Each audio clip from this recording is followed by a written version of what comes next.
সকল বন্ধুদের ওয়েলকাম জানাই একটা সুন্দর ভিডিও দেখার জন্য। আমরা চারজনে মিলে বেরিয়ে পড়েছি বাবুঘাটের উদ্দেশ্যে। সেখানে গিয়ে যে কোনো মানুষের অশান্ত মন সত্যি শান্ত হয়ে যাওয়ার মতন একটা জায়গা।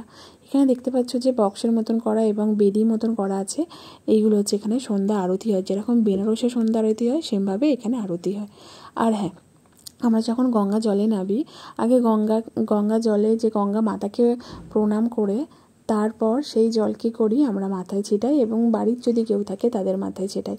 এটা মনে হচ্ছে আমাদের ভারতবর্ষের সকলেই, ছোট বড় সব মানুষই মনে হয় করে। আমার তো মনে হয় করে, এবার আমি ঠিক জানি না কে কী করে না করে। যাই হোক, এখানে যে দেখতে পাচ্ছ যে সুন্দর একটা পরিবেশ আছে। সত্যি বলতে কি, সেই দিনকে ঘাটে একটুকু হাওয়া ছিল না। মানুষ গঙ্গার ঘাটে সবসময় হাওয়া বয় একটা ঠান্ডা, সেই হাওয়াটা সেদিনকে ছিল না, অতিরিক্ত গরম ছিল। আর হচ্ছে যেসব মানুষদের দেখলে যে শুয়ে আছে, তারা রাত্রিবেলায় এসে তাদের খাওয়া দাওয়া করে সেই গঙ্গার ঘাটে শুয়ে আছে একটু হাওয়ার জন্য। কিন্তু সেদিনকে একটুকু হাওয়া ছিল না। আমি এই প্রথম দেখলাম যে গঙ্গার ঘাটে হাওয়া নেই। যাই হোক, এখানে একটা সুন্দর গঙ্গা মায়ের মন্দির আছে, ছোটোখাটোর মধ্যে খুব সুন্দর দেখতে।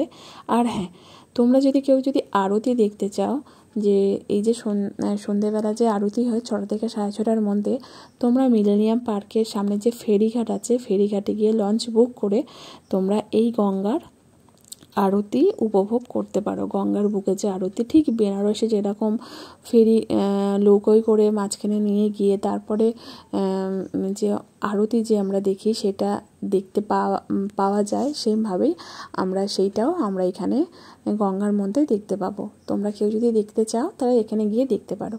আর হ্যাঁ, এখানে দেখতে পাবে যে আমি বারবার ক্যামেরাটাকে ঘোরাচ্ছি, দ্বিতীয় হুগলি সেতু দেখতে পাচ্ছ, আর ওদিকে হচ্ছে হাওড়ার সেতু। খুব সুন্দর জায়গাটা, কিন্তু আমার ফোনটা কিন্তু অতটা তো হাই কোয়ালিটি না, সেই জন্য ঠিকঠাক করে নিতে পারিনি, যতটুকু নিতে পেরেছি ততটুকুই। আর হ্যাঁ, এই যে আমাদের গঙ্গা মায়ের মন্দির, খুব সুন্দর একটা মন্দির, ছোট্ট খাট্টোর মধ্যে খুব সুন্দর মন্দিরটা। আর সকলকেই বলবো যে যদি তোমরা কেউ যদি এই আরতি দেখতে চাও, অবশ্যই তোমরা যাও, খুব সুন্দর লাগবে দেখতে। ওকে, বাই, টাটা।